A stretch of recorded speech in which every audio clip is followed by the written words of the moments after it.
welcome to episode 51 of Cyclops is Waiting for Me, an X-Men the Animated Series weekly recap podcast. I'm Rod. I've said this before. I'm a songwriter and musician. If you care about indie music, you can look me up on Spotify and all the streaming services and stuff. Or recently, I've gained a little bit of an audience on TikTok for being a 90s nostalgia junkie. So if that's your thing, I lay in bed and talk to you on my pillow. I'm JC, and I'm mad at Rod because this is actually the fucking anniversary episode, Rod. Oh, this is the anniversary. Yeah. Episode. Oh, happy 1 year, yeah, man. great job, Rod. I got you a mug. I got you a hat. Yeah, see? Yeah.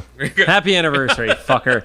Cyclops is Waiting for Me is our weekly podcast series. We are going back and watching every single episode of the original 1992 X-Men the Animated Series in their original intended script order, building up to the release of X-Men 97, which is coming to Disney Plus theoretically later this year. Yeah, we're time traveling. This is definitely not being recorded at the end of 2022. Shut up, Rod.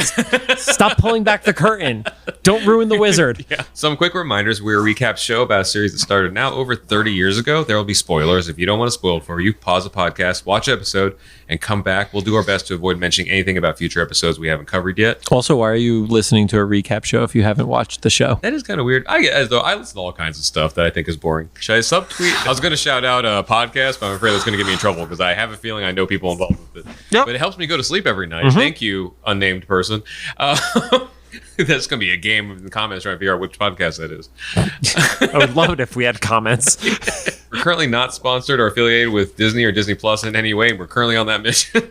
And we are just going to make enemies of other podcasts. Don't forget to follow us on the social media of your choosing at Cyclops IWFM Pod, Instagram, TikTok, Twitter, Facebook, because why not at this point? Some boomer wants to listen to our bullshit. And of course, make sure to follow us on your favorite podcast service if you're listening this to somewhere else for some reason, like YouTube. Finally, we record these episodes in batches. That's why we get weirder and dumber as the nights progress. You could tell what the first episode is of a batch and what the last one is. Also, if we're reacting to any news, whether it's about the upcoming series or IRL things like certain people launching digital trading cards where John is talking lots of shit, that's why. Now on to the show. Today we're going to be talking about Season 4, Episode 14, titled Bloodlines. It aired October 26, 1996, and currently sits at a 7.7 star rating on IMDb.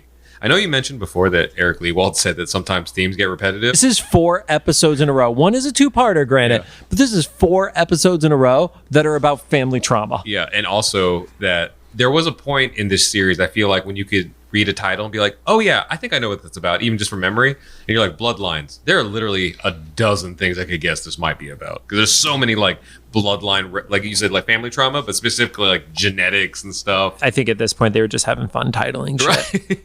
Wasn't there, I think the first season of Family Guy, they were trying to like title them after like murder mysteries or something, and they were like, oh, we can't keep doing this. There was one thing, I can't remember what it was. I want to say it was like video games where the chapters in the game were literally named after episodes of Golden Girls. Oh, really? Oh, I would do dumb shit like that. Like, dude, when I was at WWE, we would come up with the most random episode titles because the episode title was never said. It was just our own internal stuff. Yeah. And then people started noticing and they're like, the fuck are you guys talking about? Yeah. Anyway, my first note for this episode was, oh man, weird intro. This is going to be a questionable episode. I mean, look at the dates on it. This one came out October 26th of 1996. So this is, from a release order perspective, this is one of the last episodes. This is like last 10 to air. Yeah, I honestly don't remember if I actually watched this in real time or even in the recent after the show ended, because then there's the new intro. You're like, which studio did this episode?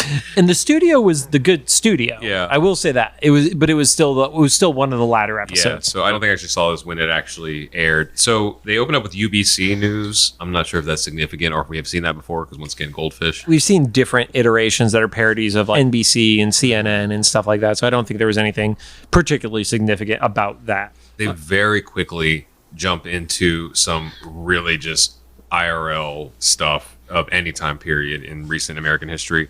And they talk about a sudden surge of anti-mutant outrage. They show clips, which was interesting. We were talking before the podcast about this, which I interpreted as depiction of the mutant version of the Ruby Bridges photo, the Norman Rockwell painting of her attending a desegregated school and stuff, and then you had For me, it reminded me of the image because the girl was older. Because Ruby was very young. Yeah. I interpreted somebody that was like high school or college age. So it reminded me of the image of Hazel Massery, and I apologize if I'm getting it wrong. And she was one of the Little Rock Nine, and that was the image that it evoked for me. That is actually a known mutant in that image, though.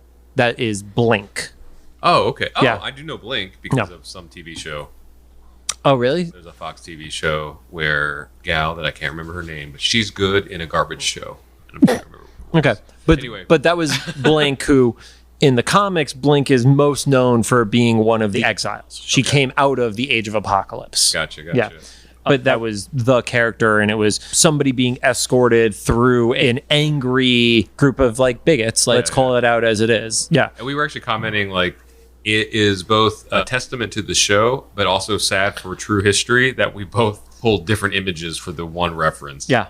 And that there were also, when we went to go Google it, there were multiple. Yeah. To try to remember and find the specific names of the people, it was like the amount of results that were coming up from all the way back to the 50s and 60s to the modern day, still getting these kinds of images is just, it's heartbreaking. And then you see there's a pizza place that has a mutant's welcome sign in the front, and it blows up. And that reminded me, there was the recent person who attacked, it was either a pizza place or an ice cream store, but it's the one time one of the MAGA people was actually wearing their mask and they firebombed it. Because they said there was some secret thing in the basement or whatever. Was that it? I think there was something. It was a pizza place where it was like hearsay on some, probably a 4chan, 8chan thing or whatever or something. Or True Social or some bullshit. Yeah. But yeah, it was somebody who was anti-LGBT and decided to firebomb it. And that was within the last few years. No, not even a few years. That was like the last 3 months from when we're recording this. Yeah. Okay, so maybe it's not the one. See, that's even sadder. It's not even the one I was It's not the one you're thinking of. This was just... But the one I was thinking was like 2 years ago. Yeah, this was a recent anti-LGBT violence scenario. Yeah, history keeps repeating itself, and few people can see the patterns. And we won't dwell on this, but like I always say... But I will say, before you give your thought, it's actually hard not to dwell on it in an episode like this.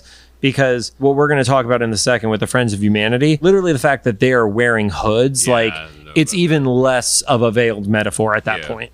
With the Ruby Bridges specifically, she just within the last couple of years hit retirement age.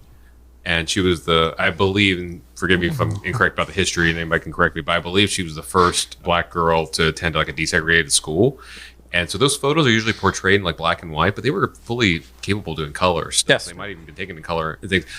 And also, that's something. So I just, within the last couple of years, have been learning a lot about Asian American history. And for whatever reason you don't know, I'm Asian American. I wasn't taught any of that stuff in school. I learned it through like talk show hosts and doing my own digging in history and stuff, in American history, like not even like overseas. Part of my theory of like why inaccurate portrayal of history is taught specifically in America isn't just because of patriotism, like you just to try to portray things well. It's that it was so recent that you would you would definitely see someone's actual grandparents throwing rocks at like minority kids and stuff in photos. Yeah. Now, I don't think grandma's ready for that. When we were looking through the pictures, I had shared with Rod, there was the recent outing of Jerry Jones, who's the Dallas Cowboy owner, of another time where there was a protest against black students, and Jerry's face is clearly shown as being one of those angry people protesting against those students. Yeah. And it's like your point. Somebody's grandfather was in a photo being a racist, and this is just one of the most famous people being shown in that light. Because I think if we start adding some more of those photos to textbooks, people will start picking out their actual relatives that are probably still around. It's easier to point out a slave owner from the 1800s because they're dead now. Yeah. My 2 cents about that. But I just say if we're going to learn about history, we should be a little bit more accurate about it, because we can't learn from it if we deny it. If we just ignore it and stuff, it's just going to keep happening again. So that's whether it doesn't even, it's not ever like the same thing. Race has always been a thing. Now it's just talked about and stuff. Like it's always going to be something. So we can't address the underlying principle, then the different versions of it are just never, the versions might slightly change and stuff, but the principle like just needs to be addressed. So anyway, we see a face we haven't seen in a while, and we see a clip of Graydon Creed, which is not just in the show where we find out it's been a year that he's been around. we actually haven't seen him since season 2. Like the entirety of season 3, he is not in there. A few years. Yeah. And he's at some sort of hearing. And he's denying involvement. I got the vibe it was Congress or Senate, but I got the vibe it was Congress. But he's denying involvement in, you're saying specifically Blink's case. Just any of the cases. He was denying any involvement, but he also was praising his patriotic countrymen. And again, like, we try not to dive too deep into politics within the show. But at the same time, like, the correlation 30 years later, it's a 1-to-1, man. Yeah. Like, you can't deny some of the shit being spouted right now that hits on this. And also, this is not like a legal thing, but in my personal opinion, if you say that you didn't do it, but you support it, you did it in my book. So, yeah. Same thing. Yeah. So we cut over to some mysterious location where the Friends of Humanity, which we have also not seen in a while, are meeting, and they are not subtle. They are now formally wearing hoods. The only difference between them and the KKK at this point is literally they have their mouths showing with their hoods as opposed to covering everything. And they're not pointed. They're like rounded. It's not. He's not hidden. The corollary is not subtle. Yeah, what did you say in the last episode? The gas station He-Man action figures. Yeah. Version. So Creed is back. I was, for whatever reason, was under the impression he was in jail for a year. You said he was just covering her and hiding. Yeah, so he walks proudly back into the room and he's like, "Thank you for the welcome back. I'm ready to resume control." And they're like, "No, they're like, you've been in hiding for a year." And just a reminder to anybody, in case you didn't remember or have recently just started listening to us, like, Creed was outed a long while ago as Sabretooth's son. And so for him to be like the leader of like anti-mutant groups, it's ironic, but also poetic justice, kind of. And the one thing that is different from the comics to this is that they actually changed Sabretooth's name to be Graydon Creed Sr., whereas in the comics, we all know Sabretooth as Victor Creed. Just to like hammer home that like he's a junior. It's like it's not his uncle, it's definitely his kid. Yeah. Except if you follow Mexican wrestling rules, in which case Rey Mysterio and Rey Mysterio Jr., that is a uncle-nephew relationship, not a father-son. Oh, so them and James Bond have the thing. 'Cause remember James Bond Jr.? Yep. Cartoon? Yep. It was a nephew. It's like, it was his nephew. They never addressed why it's a nephew and stuff. That was a good show. We should bring that show back. I like the show. I just recently watched a YouTube mini documentary about the legality of that show and how complicated it was. Yeah. Which is quite interesting. I actually just missed that era of the 90s where they were just like throwing every franchise out of like wall and just seeing what stuck. Also, before we move on, that show didn't age well. Lots of really bad stereotypes in that show. Oh yeah, I'm guessing so. Yeah. Yep. Oh yeah, no, yeah. The main villain. Yeah. I remember that. Yeah. Yep. Oh yeah. Anyway, speaking of, but they are basically saying, dude, you're not getting in control. The council controls. You lied about your heritage. You're the offspring of Sabretooth. And Creed says that was just a traumatic response and I'm still one of you. And then they're like, that's not the only thing in your blood. And they throw a file at him. Which I love that visual. I want to throw a file at somebody's face so bad. You're safe, Rod. There are no files in the house. Although for certain groups of people now, like, evidence and files don't matter. So yeah. Literally. No, but I want the physical act of throwing that file with paper at somebody's face. Like at a complex at Mar-a-Lago. Rod, you know you can't pick up files there. They're all locked in a safe. Now. Nope. Anyway, so he looks at it. We don't see at the moment what it is. Highly implies that he has more family that is mutant. Yeah, it is definitely like, this is a family tree reveal that you are not going to like. And even, we know this later is not true, but, you know, especially at the time, is like in the 90s when you're watching this week to week, might have implied that like he might be a mutant or something, or the possibility or he had a kid that turned out to be a mutant. Like it could have gone in any direction at that point. And so he's like, you know what, this won't set me back. I can prove my loyalty. Yep. And you don't know what that means. Nope. He said he would deliver all of them to prove his loyalty. Which also in the show could like just mean a myriad of things. Which also family. It's wild. There's a lot to unpack there. There's an old graphic from 2013, 2014. And unfortunately, because it like was uploaded to Facebook, the file size is so small that even when you zoom in, it's still very fucking tiny. But it's all the familial and romantic relationships within the X-Men. And it's a fucking like the most confusing but amazing infographic ever. That's hilarious. A lot of closed circles, I'm going to assume. Lots of branching trees and dotted lines. Oh, no. Anyway, then we cut over to the X Mansion, Yep. where apparently they celebrate not only celebrate Halloween, but somehow kids have enough stamina to run across the private property to the front door. Just said stamina. See, Stan Lee, I don't know. I'm Nope. trying to justify myself. Okay, but so what were the references of the three kids? Yeah, so the three kids arrive at the door. First off, you clearly know it's Wolverine because of the voice, and then he reveals he's a beast mask on. Yes. He's trying to scare the kids. Then when the kids pop up, okay, so I had T-Rex, right? This is generic T-Rex, I'm assuming. I would argue about the T-Rex, but hit the other Okay. two first. Definitely Daredevil in the middle. But it is the yellow suit version of it.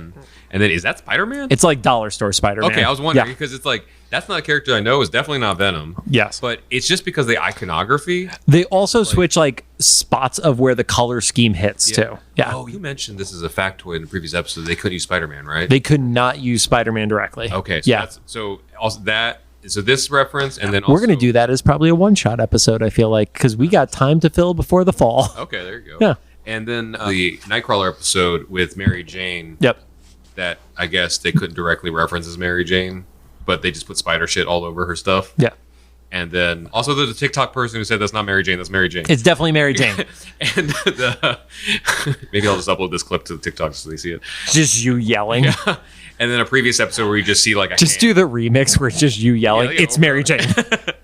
And then the previous episode, like early season, where it's just a hand The thwip. shooting Yep. a web. Yeah. So okay, so I got those. Okay. This might be the first out of cameos that I may have gotten correct, except you're going to disprove me of the T-Rex thing. So here's the thing.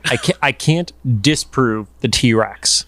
I can say if it is intended to be a reference, it's Devil Dinosaur. I do not know who that is. You do, because I've literally said the name Devil Dinosaur before, Okay. and your response was, I don't know who that is. So I'm consistent. It's Maverick 2.0.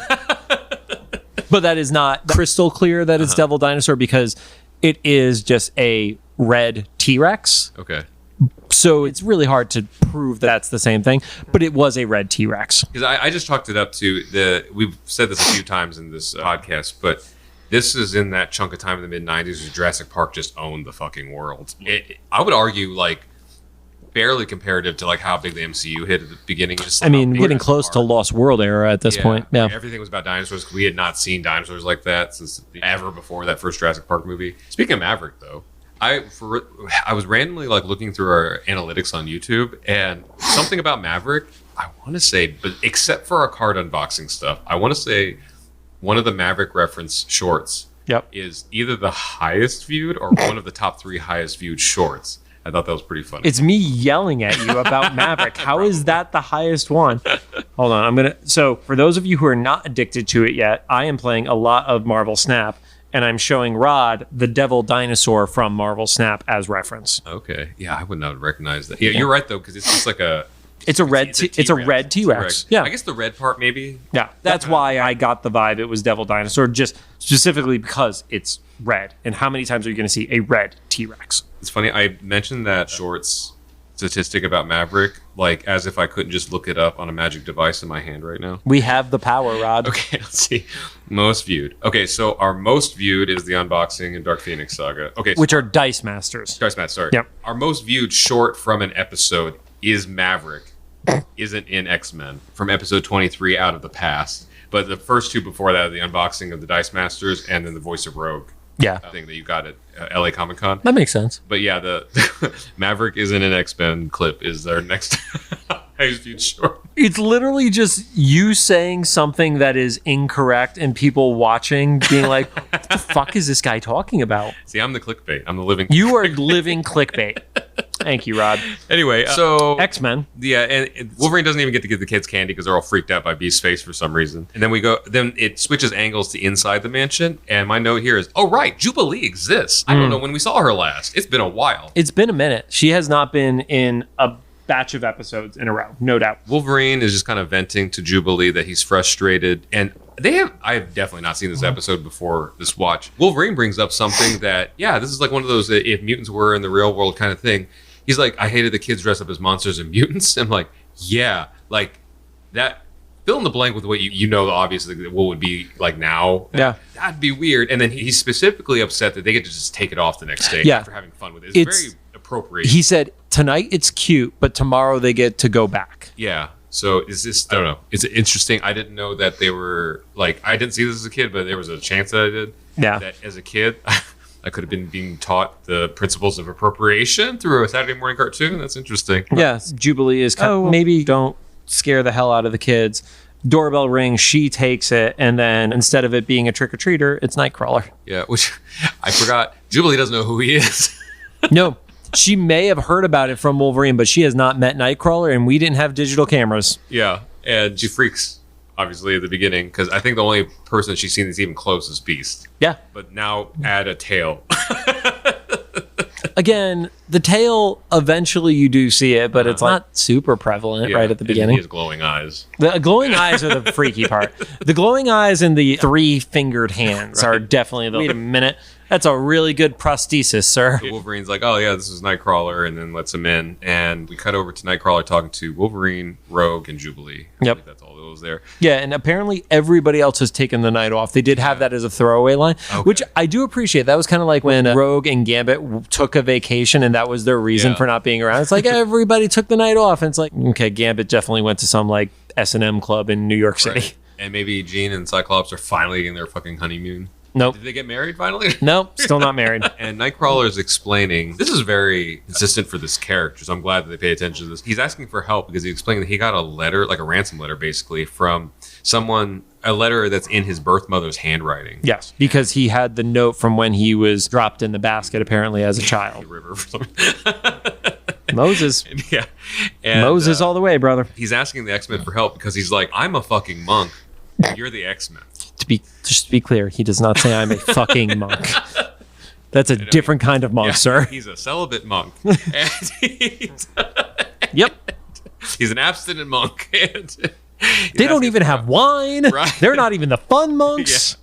They're just helping ski accident victims all day. But it's a good point. Except for the battle that happened like when the X-Men were last there. A couple weeks ago, maybe a month ago, realistically, yeah. He's not really experiencing any of this stuff. And so he goes, because also X-Men have all this tech and he lives in a broken monastery now. Yes, which they don't even fix. Yeah, and unlike the comic book version of Nightcrawler, this one has not gone through his swashbuckling era, so he isn't running around with the sword that came with the action figure. Yeah. Oh, that's right. He had a rapier. Yeah, and actually, that's say very carefully. He had a rapier. And a suction cup on his knee. I remember because me and my brother argued about if we should cut it off or not. Because it looked ugly. It looked ugly, but I was like, I get it. But like, Well, that was like the Spider-Man action figure that like one of them was like, it was one of the best looking Spider-Man, but he had the giant suction cups on his palm. And I'm like, no, this is stupid. My favorite Spider-Man action figure was the one that was super articulated. You know, yeah. Like, oh, that makes sense. Because he's Spider-Man. And also like clean figure. Yes. But he was permanently in the hand in thwip pose. That's true. Yeah. So he couldn't actually stick to anything or whatever. He couldn't grab anything. Poor man. Wow, we really are just following the Joe Slepsky tradition of Nightcrawler tangents, aren't we? It's Joe on Joe curse. So Wolverine specifically agrees to help him, and Rogue doesn't fight or anything. So all of them are like, okay, we'll help you. And then they start walking away. And the last two are Jubilee and Rogue left behind. And Jubilee's like, Beast kind of looks like Nightcrawler. Do you think they might be related? Almost as a joke. I think it's just because Jubilee's only seen two furry blue people before. That's fair. And yeah, like you look at all the Morlocks and everything like that. This is literally the only second time we've had specifically blue and furry. Yeah. Because maybe Mystique, but she's not furry. She's just blue. I don't know off the top of my head, but has Jubilee ever seen Mystique directly? I don't think so. I don't know if she was in those episodes. I can't say for sure. Or no, because she was in the episode where she fell asleep under the tree where Rogue saw her. So she may not have seen her in person. Yeah, just because she fell asleep. Yeah, she was sleeping under a tree and they just left her. Fucking teenagers. Fucking DC. Anyway, Rogue is like, oh, that'd be just as likely as me and Nightcrawler being kin. Big, dramatic, like foreshadowing music. We as an audience actually already know the answer to that. That's the funny part, because we know that Mystique has revealed herself to be Rogue's mom, and we know from the flashback in the other episode that even though Kurt doesn't know it, we know that his mom is Mystique. Which is funny because I would definitely not have inferred that as a child. I was not that smart. There's a good chance as an adult I wouldn't have. I was going to say, Rod, by the time this came out, you were literally a teenager. Oh, yeah. Wait, 90s? You were literally 13. Yeah, I probably still. Yep. arguably was dumber as a teenager than as an elementary school student. I'm not trying to amp myself up to be anything special. Damn it, Rod. So Rogue pokes that joke, which funny, I thought was going to be a payoff like a lot later and not in the same episode. That was a little throwaway there. They take off in the Blackbird. Everyone's just kind of doing normal business in the Blackbird. Then Jubilee kind of splits off from the main group to the back where Nightcrawler is like reading a Bible or something. That's what he does. Yeah. Talks to Nightcrawler about being adopted because she's also adopted. Yeah, she actually specifies that she was never adopted. She just ran around. Oh, yeah. Sorry, she was fostered. She never actually was formally adopted. But I just had never really put together and considered that this is the first time she's ever talked to definitely anyone that's been a mutant and like in the adoption foster system. Yes. But possibly anybody that's been. Although I would not say that he was necessarily in the foster system. He was in the river foster system. The circus foster? I don't know. Like, which is worse? Is it the river foster system or the circus foster system? Yeah, one of them was literally the foster system of God, like, hope you survive. And the other one was the U.S. government. So, I mean, the river might have been safer. I've had friends that go through the U.S. foster system, and it wasn't great for them. Yeah. Kurt ended up at a monastery and with loving circus parents. Which apparently he dated one of his sisters, according to Joe. Yeah, once again, guess what doesn't happen in Wakanda forever? Yep. They get to talk, and it's actually a sweet conversation. I don't know how I would receive this as a kid if I saw this in real time or if I would have even noticed. But I think if I was in Jubilee's shoes, I would actually very much agree with her. Yeah. Because she's very much the like voice of the angsty teen who also like, to your point, she never got adopted. So like she focuses on the anger of it all, which I would probably be in a similar suit. I'm an angry person right now. I can't imagine if I didn't have a healthy family life to fall back on. And it's interesting because it's not the same levels or calibers. It's like slightly different, but also similar enough that like Kurt, although from like an Anglo-Saxon, like Caucasian background, is visibly not. Yeah. Like he's blue. The Beast comments, he can't blend in modern society. Unless he's in a trench coat. And Jubilee, who we have to be reminded of because animation, is an Asian American girl. Yeah. Even though maybe not to the same extent of looking like a demon, being like an Asian American teenager in America, in a white community in the 90s, had its challenges for her. And so I could just imagine how this must have been pretty exciting for her to like split off and be like, I need to talk to you, dude. How do you deal with all this? Because he also comes across as a very peaceful person. Even when he was in a little bit of duress about talking about the note from his birth mother. Yeah. He still had like a lot of like hope in the way he talked and stuff. And so he continues this in this conversation, even though she's being angsty. He tells her about everyone being part of God's family, which coming out of the wrong mouth sounds really douchey. But he says it in a very loving tone, which you're like, I believe you. Even if I don't agree with it, I believe that you believe it. I think because the way the conversation starts is she gets up from her seat to go talk to Nightcrawler, and she says the stuff that you said to Wolverine meant a lot to him. That's right, yeah. So she has a predisposition that he is not the negative stereotype, Tammy Faye, preacher, the things that we have all seen explicitly are bullshit. Like, this is not a negativity against organized religion, but we definitely know there was lots of snake oil happening in the 90s in particular that was coming to the forefront in the public eye. Yeah, it's kind of, when you mentioned Tammy Faye, she's more of like late 90s Tammy Faye and less early 80s Tammy Faye. Yeah. But also that begs the question, probably not likely that Wolverine opened up about that to Jubilee, but hilarious to think that about Rogue. Jubilee heard it from Rogue. Yeah, we're kind of like that.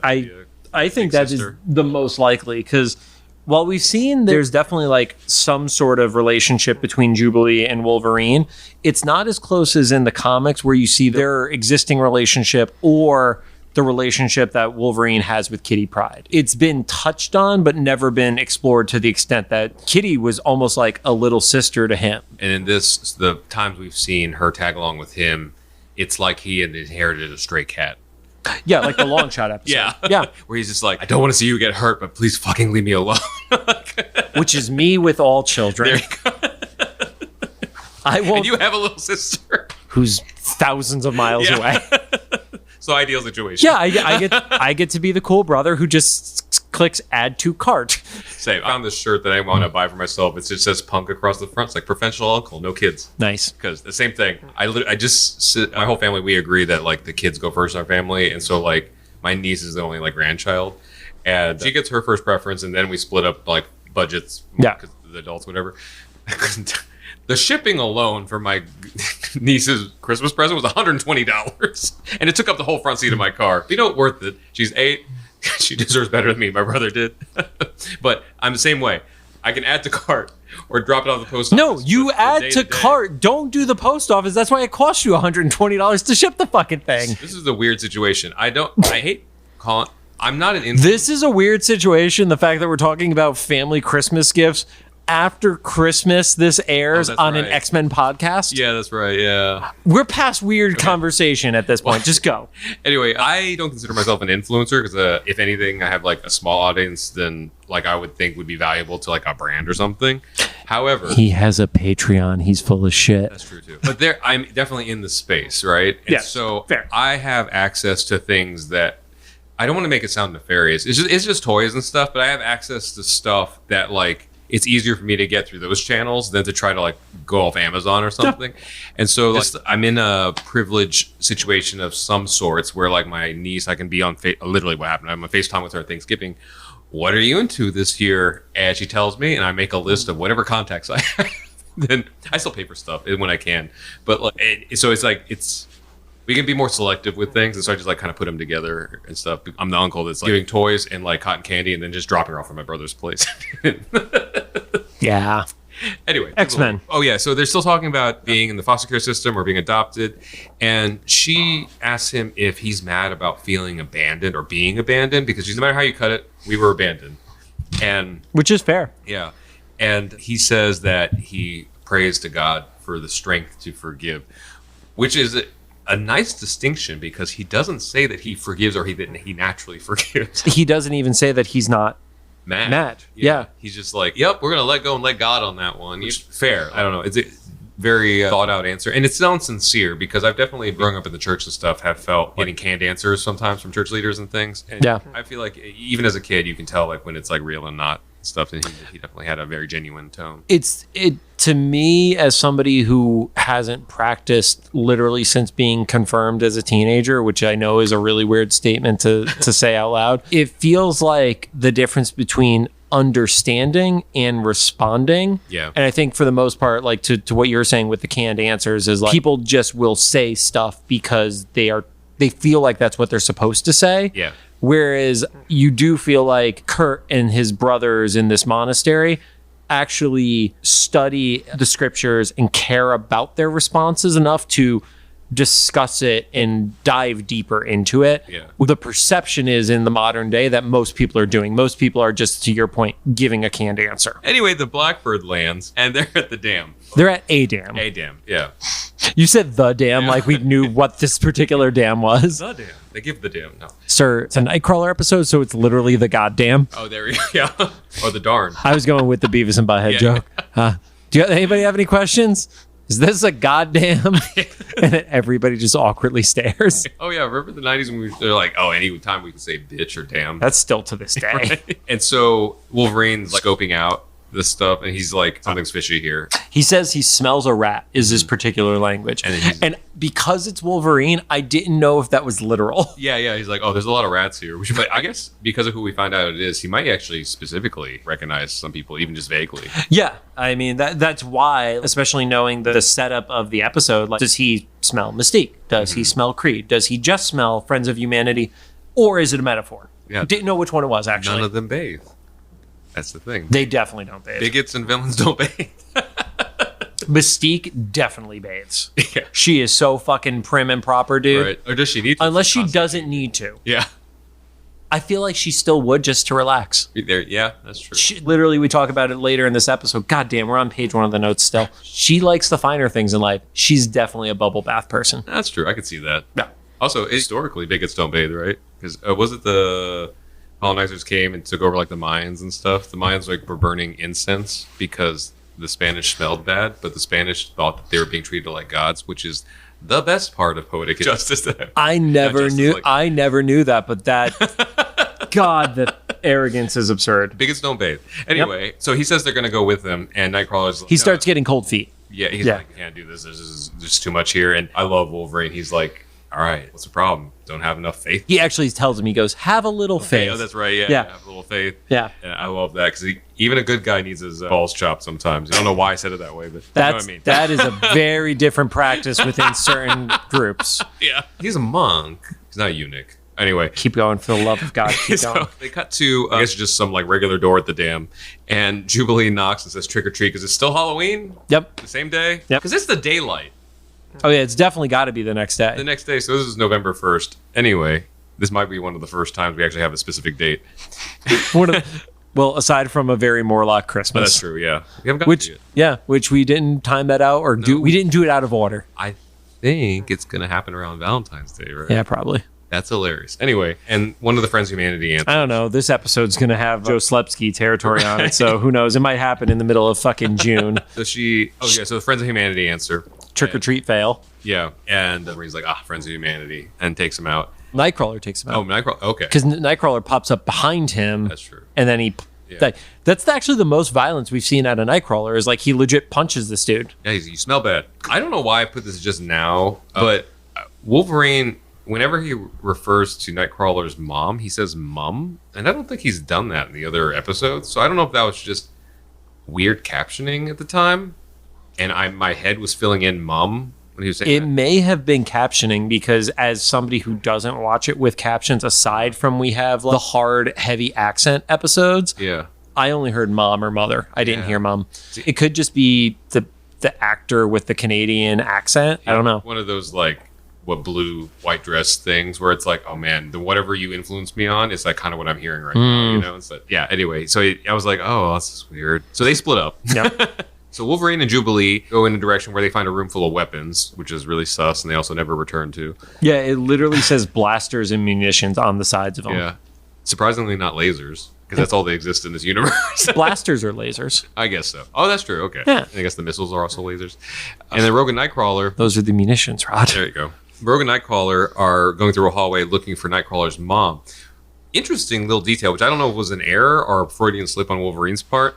When he radios in, he says, looking for your mother to Rogue. I went back and listened to it again to see if like Nightcrawler had said something for Wolverine to respond to, and it was Rogue that he was talking to directly, and he's like, looking for your mom. And I was like, that must have been a dialogue error. I got the impression he was just saying it to the two of them. Yeah. Yeah, with whatever he was saying, he knew they were both hearing, so he was talking to Nightcrawler. Or it might have just been like a fun like writing slip. It's moments before this happens. Absolutely possible. I didn't get that, but I also drink. Yeah.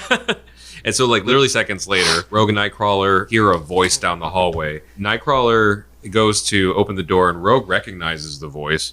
But before she gets to finish like her thought of recognizing it, Nightcrawler just busts down the door. Rightfully so. Wouldn't you too? Yeah. Yeah, he's been looking for his birth mother for such a long time. And he also does not have the instincts of any of the X-Men of walking into a trap. It's like, there could just be a dude with a gun ready and pointed at you right now.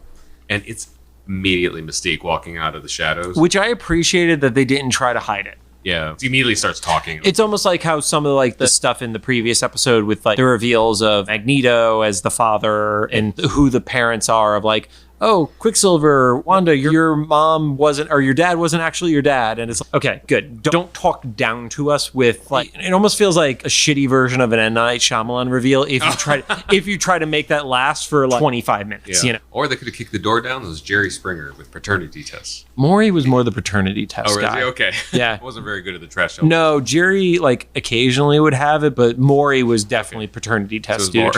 Wait, was Maury... Don't need to go down that tangent. Anyway, Mystique immediately yells. It's weird because it's almost like that was the best moment of the entire episode for me. She's basically like, you idiot, they didn't want you here. Yeah, they wanted your brother, which I was like, you just threw a lot at them. Yeah. All at once. There's a lot to process there. Yeah. And so the two of them are like, what? Wait, what? Yeah. So they find out they're siblings. Yeah, so she starts to tell the story of, oh, Rogue adopted you, but before you, I did have two kids that she doesn't say she abandoned them, but she put up two kids. And one of them obviously is Kurt and the other one is Creed. Which there's so much to unpack there that they don't return to that like Mystique and Sabretooth hooked up. Yeah, I had a little bit further insight from the comics, which I don't believe is ever addressed in the show, so not spoiling any future episodes. It happens as she is posing as a German spy. Lenny Zauber is the name, and she's introduced Victor Creed, aka Sabretooth, when he was in Germany on a mission as a freelance assassin. She's like a mother version of Nick Cannon. She's like gallivanting around the world, having kids. I feel like we're going to get like some sort of like slander because of the Nick Cannon comparison to the fucking murder assassin lady. She's mothering children all around the world, just like willy-nilly. She has a third of his, sir. So far. And one is adopted.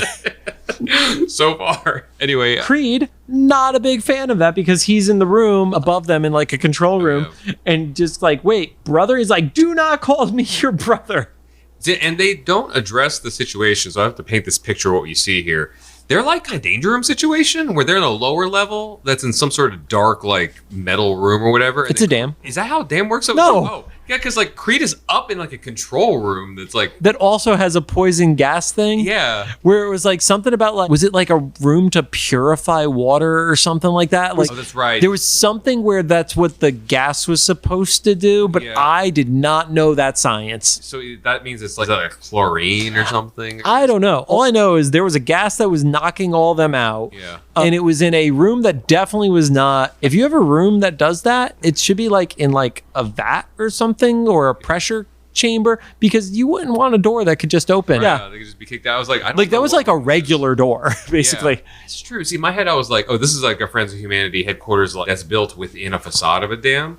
But when he was saying that it was an actual dam. Yeah. So he was saying that he's used to purify water. It means that room was actively, used for water processing. But I don't know how to purify water in a gas. Yeah, not a water, sanitation and sewage or something. I don't know. Throw this on TikTok and see if somebody yells at us. There you go. How do you purify water? And can you do it with a gas? Can you do it inside a dam? Yeah. The Nightcrawler then says that he will pray that Creed will find the strength in God's love.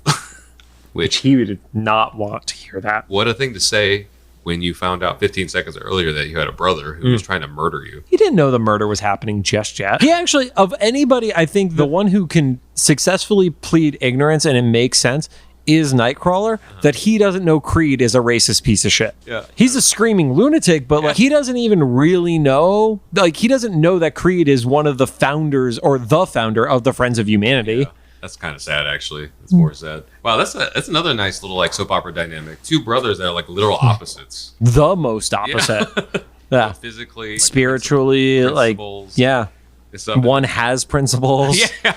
Rogue asked Mystique, "Why would you turn in Nightcrawler?" And Mystique immediately says, "Well, you know, Rogue, you were always my favorite." Jesus. Yep. Which great mom. Yeah. Shocking that she gave up 2 children. Yeah, mother that we know of. Yeah, and then basically she said she had to choose between sacrificing Kurt or they would come after Rogue. And then Creed immediately calls bullshit on. He's like, no, stop trying to save yourself. That wasn't a part of the deal. Yeah. You're out on your own on this one. Yeah. And then, as we mentioned before, there's like a water purifying gas that can also kill people. So he like hits the button that does that. And Nightcrawler like poofs into the control room. Yeah, he vamps. Vamps? Okay. And so... This is a little bit of like, we're not a flex, like a little bit of a leap from what you guys were saying about the logic of Nightcrawler's teleporting and stuff. No. Because the gas was happening, so he could, no one could see anything.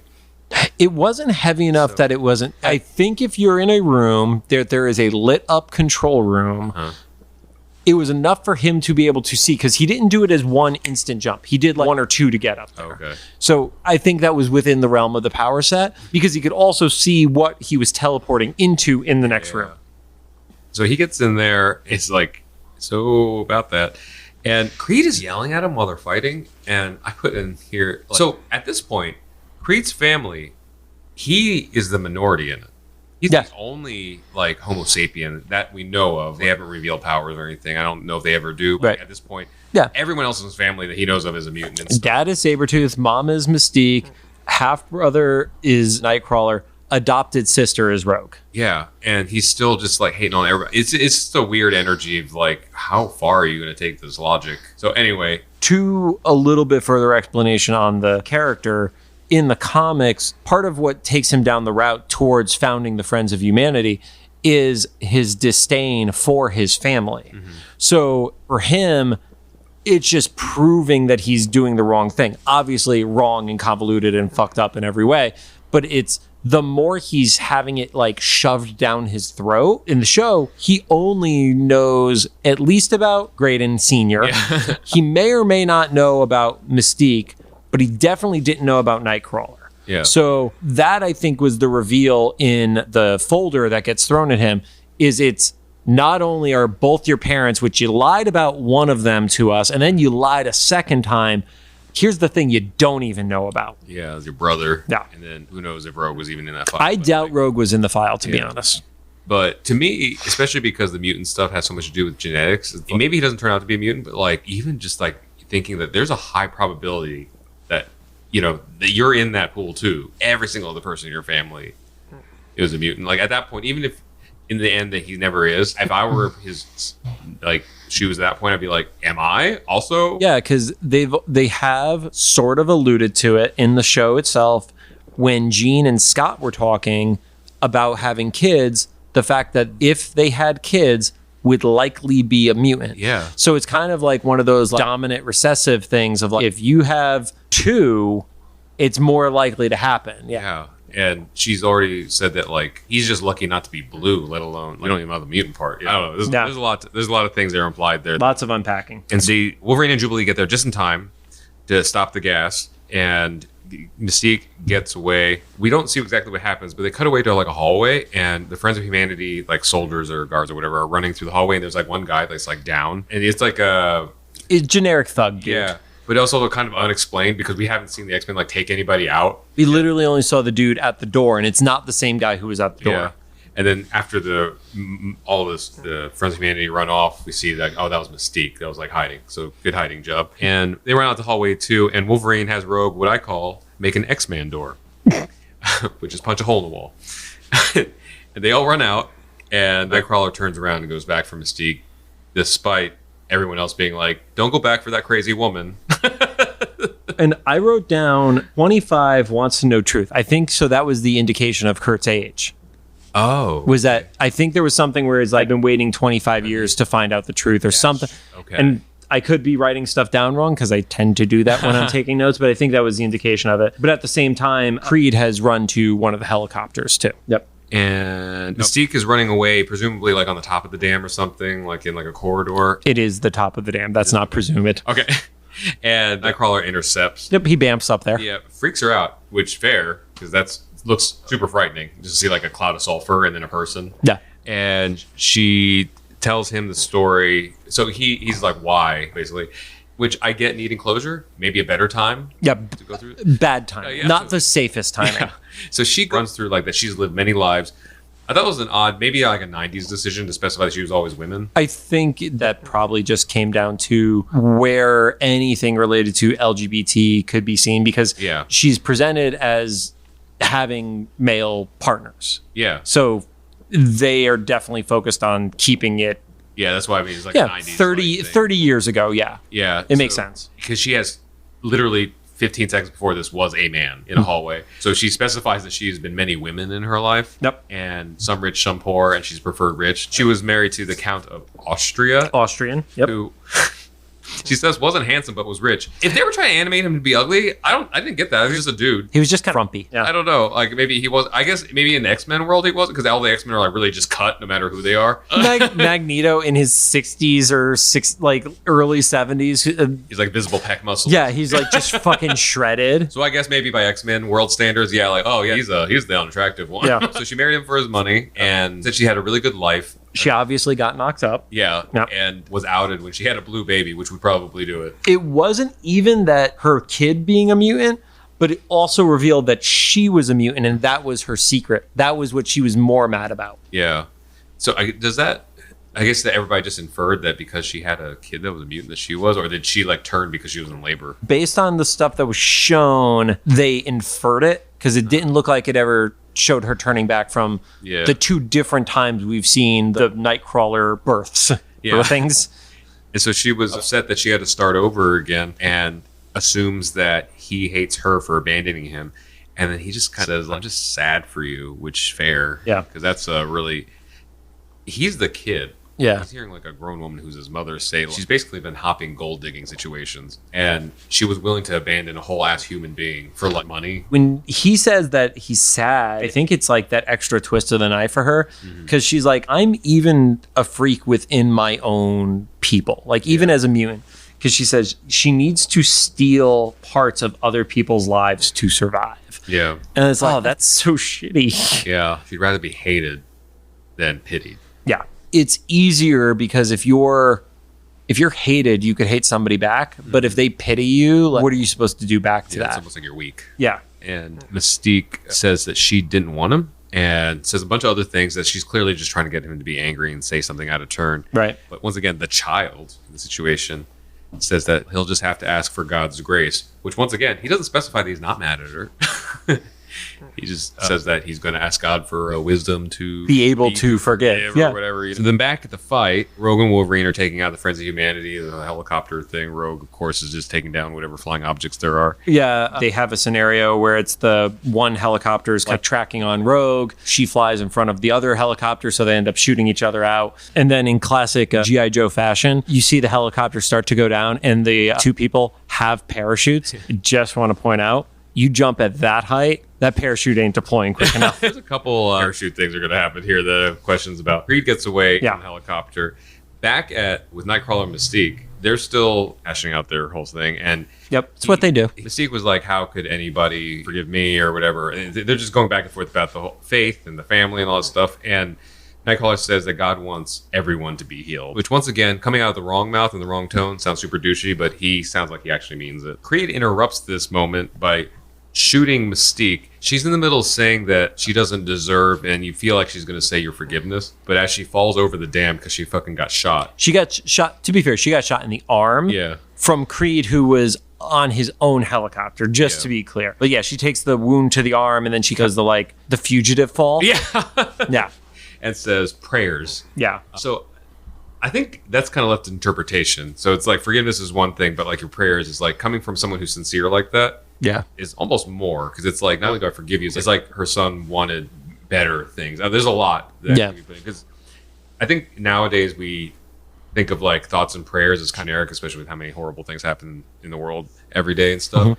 Coming from someone who actually practices faith, prayers is like a pretty big thing. Yeah. Because it encompasses not only forgiveness, but also like a lot of good things and stuff. So she falls over the dam. If this was any other show, you would just assume she died. If you were not watching a cartoon, you would assume she died. And that they weren't superpowered, because she fell off the top of a fucking dam into water after she got shot in the shoulder. Here's the thing, man. We grew up in the 90s. Lots of people went off the edge of dams and cartoons and stuff like that. You would not think that shit would kill you. Yeah. You did not hear stories about people doing that and surviving. I just want to point that out. Or even just off like the second or third story of a regular building and not a dam. Yeah, seriously. So Creed shoots the dam, and as it explodes, Nightcrawler bamfs away, and so he's trying to go find Mystique because she fell into the river or whatever. But when he shoots the dam, it bursts and it like takes out his own helicopter. Yeah. Way to go, dumbass! Instant karma. Yeah. And Nightcrawler, while he's trying to look for Mystique, Rogue plucks him out and is like, "Not today, not the time." Also, this bitch keeps coming back, so you'll have another chance. It's funny because she still does call her mama when she sees her. Like, it's not like she doesn't acknowledge that it's her parent anymore. This is generational trauma. This is generational trauma, the fucking episode. Yeah. Then we're kind of at the winding down Full House moment where he's like wrapping up the exposition and stuff. And she says, well, it's funny how the Friends of Humanity get arrested for blowing up a dam but not hunting mutants, which fair. Yeah. We see that all the time and stuff, and not even that, but sometimes it's like mob bosses never got taken down for somebody dying. They got taken down for like tax fraud. Al Capone, right? Yeah. Yeah. Or and even just in like modern day stuff, like digital trading card ban and stuff. Like it's gonna be something dumb like NFT fraud or something, but then there was like a whole like history of horrible humanitarian crimes. Nope. Stuff. White collar crime. You then get the moment where Rogue is confident that they will find Mystique, and you have the brother sister moment, and Nightcrawler's wondering like, why did she sacrifice herself? Which I don't know if I necessarily saw it as her sacrificing herself. Yeah, it was more of like a hesitation. It's not like Creed was going to follow her with the shot, but they're having a moment and Mystique pops up out of the water behind them. And it's definitely that suspension of disbelief that she's just out of the viewpoint that they don't see her disappearing into the woods. She starts tearing up a little bit. So Yeah. I guess maybe, I don't know if it was intentional or not, but I guess the thing about, Nightcrawler saying that she sacrificed, maybe she didn't sacrifice, but she hesitated, which is like a small baby step of character development from previous, where she was just all like, here's my kid, let me go. Throwing one kid in a basket down a river, right. I would call that character development. Yeah, so she gets away because once again, everybody gets away and they come back. They cut away. Creed is tied up and captured somewhere, like in you're getting like a helicopter or a ship or something. Friends of Humanity in the not clan hoods. Yeah, jeez. Just gonna call it out in the gas station. Dollar store clan hoods. Yeah, they've captured him and they're like, well, you done fucked up and you're a kid of mutants and stuff, so now you're really gonna have to prove yourself. And they throw him out of a helicopter with a parachute that I've never gone skydiving, but I don't think parachutes can go off on their own, can they? Yes, they can. They can? Yes. Okay. I've definitely seen military training where literally somebody jumps out of a plane and the second they're out, it's already like trailing behind them. Okay. That is a thing. Can you survive if you have your hands tied? He lands more comfortable than I think he would be able to. It would probably be a more painful landing. You could survive, but it's usually like you're gonna like broken bones. Not even broken bones, but like you can't balance, like you're gonna whack your head on the ground or something. So they drop him off at Sabretooth's cabin. Yeah. It's also like redneck Sabretooth. Yeah, right. It's Sabretooth out of costume, and he's got like a curly hair, like he has locks going. Yeah, it's like reverse bigot. Yeah. Sabretooth. So like, good luck, kid. I don't know if they ever return to this because I think we're hitting the era where I don't think I've watched from here on out. I don't believe they come back to address this. Okay. But man, that could be an interesting. Yeah. Or you just assume that he died. Eric Lewald does talk about it, whereas this is like one of the darkest endings that they've written because you don't see the result of this. Yeah. Is this like, did he kill you or worse? He's definitely the kind of dude that if he's going to kill you, he's going to kill you over the course of weeks. Yeah. And he has like animal friends and stuff. There's like a lot of implications there. I don't think he even needs the animal friends. He has to share if he lets the animal friends do shit. Dude's got natural claws. He does not need help for shit. But it also was the converse of you had this change of heart with Mystique. So you had one kid having at least a possible positive outlook, and then the other one is like, this is gonna go so wrong for you. Yeah, so that's where it ended. Like you said, dark ending. New episode for me. Also, same writer as the Nightcrawler episode. Oh, okay. Yep. That makes sense. If I'm pronouncing his name wrong, I apologize. Len Yui is the... Okay. Or Len Yuley, Uhley. Okay. But yeah, so he actually came back from the Nightcrawler episode to do this one. Which makes sense because Nightcrawler, like this is only 2 episodes he's been in the whole series, right? Yeah, and I think you need somebody, to your point of like, if you're going to talk about God and come across as sincere, you need to have a very skilled writer to be able to do it. Otherwise, it's going to come across as, like you said, it could come across as pretty douchey. Yeah, kind of like 90s youth pastory and stuff. And also the voice actor for Kurt is really good. Like he's a very like endearing voice. Like I believe that he would be like a minister of some sort or a priest or a monk or whatever. You know? So the only thing that stood out to me with the voice actor is it actually to me felt like he toned down the accent just a little bit. Oh yeah, I could tell at this time. From yes. Time. Yeah. It's not that it was bad, but it definitely felt like slightly less German. Yeah, slightly less German monk. But any little fun tidbits on this one? No, that was really it. Was bringing back the same writer, and then that Eric acknowledged that this was one of the darker endings, and very cool. Pulling in stuff like, this was how Graydon was birthed in the comics. Also, like Mystique being a German spy and the free. Oh man, I feel like I need to go back and reread some of those like classic X-Men stories because I'm like I missed so much of this because I didn't really start reading X-Men on the regular until 2005. Okay, yeah. Although by the time this comes out, or within a week or two of this episode coming out, there is a collected version of X-Men Adventures, which was the comic that came out originally alongside the series. First few issues were one-to-one replications of the actual stories, but eventually they started doing their own stories that were set in this world. I don't believe they are considered canon, but they were meant to be the same vibe as the animated series. So yeah, maybe we'll do a supplemental episode or something around that. Okay, yeah. Thanks for joining us. If you have any thoughts, make sure to drop them into the comments for either the YouTube upload or official Instagram post about this episode. If you like what you heard, we'd appreciate a rating on the podcast app of your choosing. You can find us on Apple Podcasts, Anchor, Spotify, Google Podcasts, and CastBox. What's your generational trauma, and why was it your mom?